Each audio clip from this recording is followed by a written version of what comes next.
Hey YouTube, it's ICU and welcome to the 190th episode of Best Tech Info and Rumors.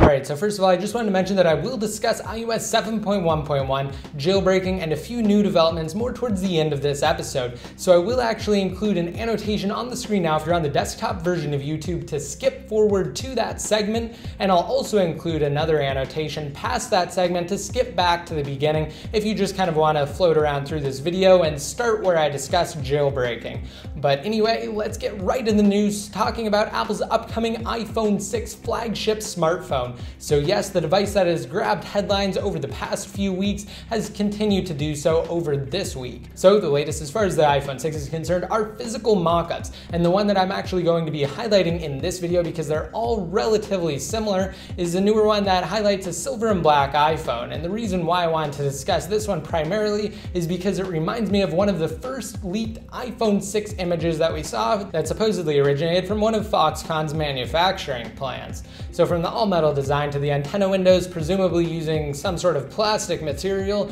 these two seem very similar, and it's highly likely that the final iPhone 6 variant will be reminiscent of these early leaks. But again, until Apple officially announces the iPhone 6 or the next generation iPhone on stage, likely this fall in California, we won't know for sure, and every single thing surrounding the device is just based off of conjecture and various rumors. But again, just be sure to stay tuned to my channel because I will have complete coverage on iPhone 6 rumors and leaks along the way. As most of you know, last year I actually detailed leaked iPhone 5S and 5C components ahead of the device's announcements even.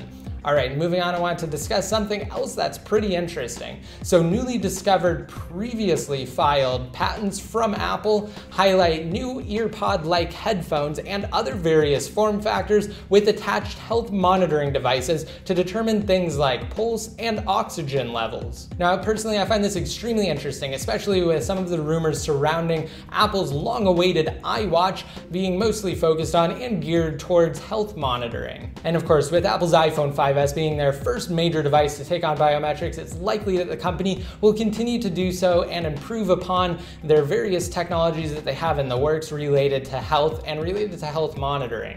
Alright, moving on, I wanted to also talk about Apple's recently refreshed MacBook Air lineup. Now, I actually did two separate videos on the new MacBook Air. The first one was a detailed unboxing and kind of a mini review video, and the second one was actually a comparison between the new early 2014 MacBook Air and its predecessor. So I will have links to both of those down below, and if you're unfamiliar with the new refreshed MacBook Air lineup, essentially they introduced minor and incremental upgrades to the laptops, and they also discounted them across the board $100. So each model is $100 cheaper than last year's models. And next up, I wanted to talk about something else that's pretty interesting. So recently, Apple purchased a smaller company called LuxVue that develops low-power micro-LED displays, which have the potential to increase battery life on devices while simultaneously providing brighter displays than comparable technologies. And in a response to TechCrunch, Apple said the following regarding the acquisition. Quote, "Apple buys smaller technology companies from time to time,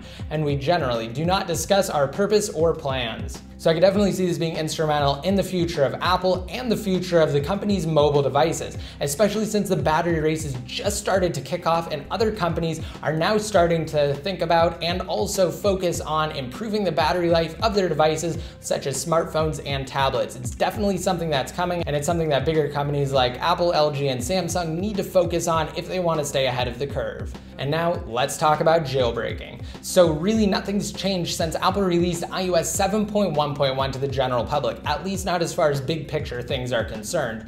Essentially, it's still the same as the firmware's predecessor, being iOS 7.1, which patched the Evasion 7 Untethered Jailbreak, which previously functioned on iOS 7.0 through 7.0.6. So if you own an iPhone, iPad, or iPod Touch on one of those earlier firmwares, that's great. You'll be able to jailbreak fully untethered. However, if you updated to iOS 7.1 or even 7.1.1, you'll regrettably be stuck on that firmware or newer firmware without a jailbreak in sight until the evaders release their next public untethered utility, which at this point won't be until after Apple pushes out both iOS 8 and the company's next round of iOS devices. As I've previously stated in other videos on my channel, the evaders simply aren't interested in burning through valuable exploits that have taken the team months to discover and test on minor releases. They want to make sure they have a justifiable reason for doing so, being again iOS 8 and newer devices. However, if you own an older iPhone 4, you can still jailbreak tethered, or at least semi-tethered now, which means that you will be able to at least reboot the iPhone without having to plug it into the computer for limited functionality. To then regain full functionality, it'll essentially be like a tethered jailbreak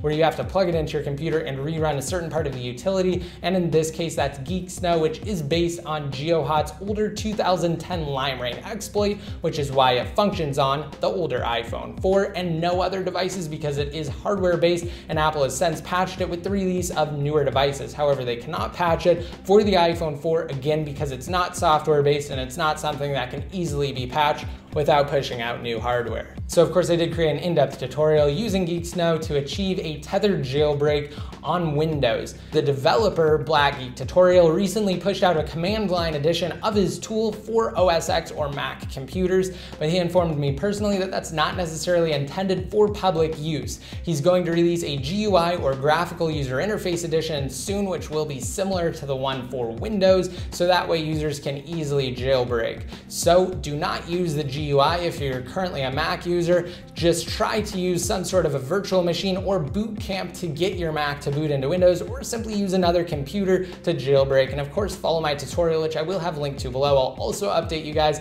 of any new developments in the jailbreak scene. There are a few things that I want to talk about soon that I'm not really going to get into at this point. However, remember that there are new scams that have recently propagated across the internet that claim to jailbreak not only iOS 7.1, but also 7.1.1 untethered on all iOS devices.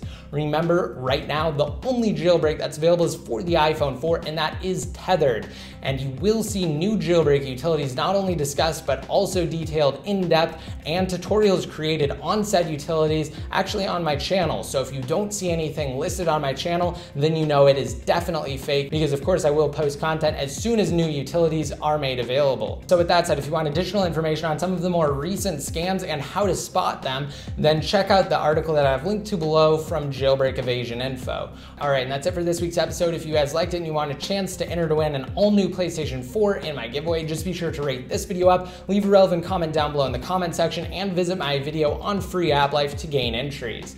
Now, if you own an iOS device and you're interested in earning paid iOS apps from Apple's App Store for free legally while simultaneously supporting the developers of said applications, just be sure to visit freeapplife.com or bit.ly/getfreeapplife inside of mobile Safari. Once downloaded, install sponsored apps for points and then redeem said points for various prizes, again such as paid application codes from Apple's App Store, gift cards, and electronic devices. And if you don't know what to leave in the comments section, try answering the question of the day. And this time around, I'm not only going to make it related to Apple's upcoming next generation iPhone or the iPhone 6, but also the improvements that you'd like to see in the device. And I'm actually really interested in various battery improvements, considering they'll now have the potential to make displays that are not only brighter, but also save on battery life. So again, just be sure to let me know down below in the comment section or on Jailbreak Tech Info. And if you want to be updated more often, such as when I create new videos covering various things like jailbreak topics, just be sure to like me on Facebook, follow me on Twitter, add me on one of your circles inside of Google+, and follow me on Instagram at ICUID. Again, I'll have links to everything discussed in today's episode down below, and until next time, this is ICU signing out.